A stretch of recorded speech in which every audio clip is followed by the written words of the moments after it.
Assalamualaikum warahmatullahi wabarakatuh. Perkenalkan, nama saya Adelia Putri, NIM 50220111035. Di sini saya akan memenuhi tugas mata kuliah Politik Identitas. Di sini saya akan menyampaikan terkait bagaimana konteks seks dan gender dalam politik identitas. Dan juga terakhir akan saya lanjutkan dengan memberikan contoh kasus gender dan seks yang ada di Indonesia bahkan di dunia.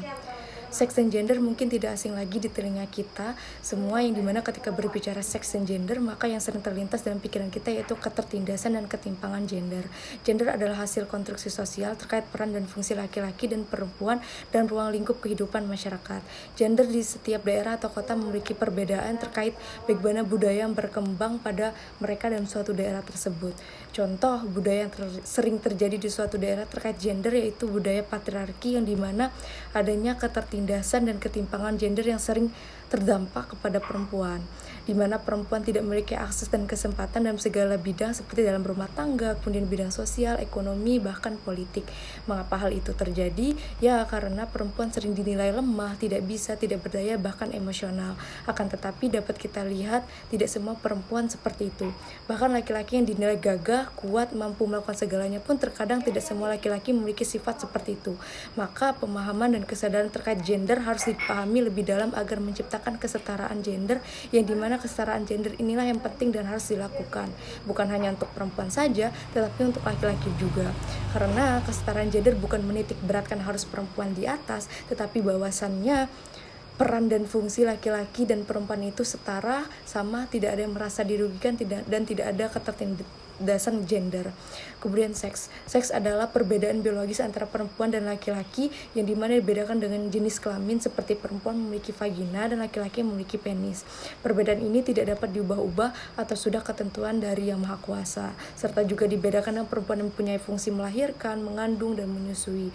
Fungsi itulah yang hanya membedakan perempuan dan laki-laki. Selebihnya fungsi dan peran laki-laki dan perempuan itu sama, termasuk memasak, mencuci, mengurus anak, serta mengurus rumah tangga. Kemudian laki-laki disebut dengan nama maskulin dan perempuan disebut feminim. Akan tetapi setiap manusia memiliki sisi yang lebih dominan, seperti seorang perempuan yang memiliki sisi dominan lebih ke arah laki-laki, maka perempuan tersebut dapat dikatakan maskulin. Atau laki-laki memiliki sisi dominan ke arah perempuan, maka laki-laki tersebut dapat dikatakan feminim. Maka tidak semua laki-laki memiliki sifat kuat dan juga tidak semua perempuan memiliki sifat lemah. Maka dari hal yang sudah saya jelaskan tadi, kita dapat melihat bagaimana konteks seks dan gender ketika dihubungkan dengan politik identitas. Berbicara hal tersebut, tentu lagi dan lagi perempuan yang selalu menjadi objek ketertinggalan. Politik identitas yang mengacu kepada mekanisme politik pengorganisasian identitas juga tidak mampu membawa perempuan ke ranah yang setara dengan laki-laki, di mana identitas politik perempuan di dunia bahkan di Indonesia masih sangat jauh tertinggal. Banyak halangan dan tantangan yang dihadapi perempuan dalam mencapai titik keadilan dan kesetaraan. Dapat kita lihat bersama, kedudukan struktural di negara atau posisi jabatan yang tinggi di negara banyak sekali diduduki oleh kaum laki-laki, sedangkan perempuan ditempatkan di posisi yang rendah dalam segala bidang, baik itu sosial, ekonomi, dan politik. Walaupun sekarang dikatakan perempuan sudah menempati posisi struktural politik sekitar 30%, akan tetapi ketertinggalan perempuan masih banyak didapatkan di daerah pedalaman.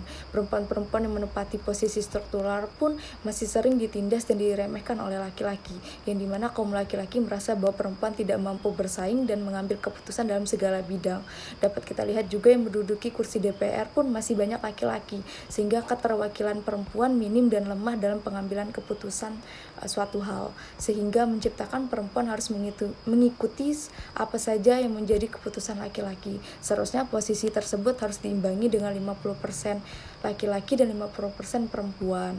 Kemudian berbicara kasus seks dan gender, catatan tahunan 2022 mencatat dinamika pengaduan langsung ke Komnas Perempuan, Lembaga Layanan, dan Badilak terkumpul sebanyak 338.496 kasus kekerasan berbasis gender atau KBG terhadap perempuan, dengan rincian pengaduan ke Komnas Perempuan 3.838 kasus, ke Lembaga Layanan 7.209 kasus, dan ke Badilak 329 327.629 kasus. Secara khusus, Catahu 2022 merekam isu khusus yang muncul dari kasus yang ditangani Komnas Perempuan, diantaranya pertama, KBG terhadap perempuan oleh pejabat publik, oleh ASN, tenaga medis, anggota TNI, dan anggota Polri.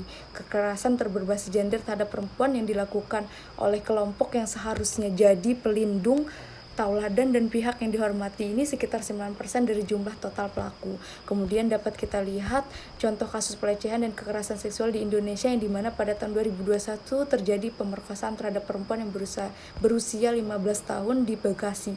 Pelaku tersebut anak berusia 21 tahun yang diduga adalah anak anggota DPRD Bekasi.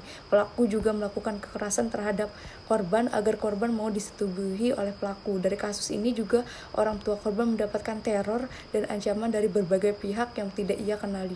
Diduga juga peneroran itu terjadi dikarenakan pelaku adalah anak dari anggota DPRD Bekasi. Jika berbicara kasus dunia, kasus pelecehan terjadi di negara Iran, di mana insiden itu terjadi di sebuah kolam renang sebuah klub pribadi di ibu kota Brazil pada tahun 2012. Dalam kejadian itu, sang diplomat yang menjadi pelaku diduga menyentuh seorang gadis berusia antara 9 sampai 15 tahun secara tak senonoh. Tetapi kasus ini menjadi tergantung karena para pejabat kedubes itu kemudian dibebaskan karena memiliki kekebalan diplomatik. Pihak kedubes mengatakan masalah ini adalah hasil sebuah kesalahpahaman budaya. Maka dapat kita simpulkan dari contoh kasus yang sudah saya beberkan tadi, saya sengaja mengambil contoh kasus seks dan gender yang berkaitan dengan orang pemerintah. Jadi dapat kita lihat bahwasannya di dunia politik dan juga peraturan negara masih banyak yang tidak pro akan pencegahan dan penanganan kasus seks dan gender kepada perempuan yang sering menjadi objeknya. Karena pengelola pemerintah lah yang sering menjadi pelaku. Maka politik identitas yang seharusnya bisa mengorganisirkan kasus seks dan gender dalam sebuah negara agar menciptakan ruang aman dan kesejahteraan bersama menjadi sulit untuk dilakukan, karena para elit negara selalu menggunakan kekuasaan hanya untuk kepentingan pribadi mereka, yang kemudian membuat kebijakan agar para elit tersebut tidak terkena atau jatuh pada kebijakan mereka yang buat. Kebijakan itu salah satunya terkait pencegahan dan penanganan pelecehan dan kekerasan seksual serta gender terhadap manusia terkhusus perempuan. Mungkin itu saja yang dapat saya sampaikan. Terima kasih. Wassalamualaikum warahmatullahi wabarakatuh.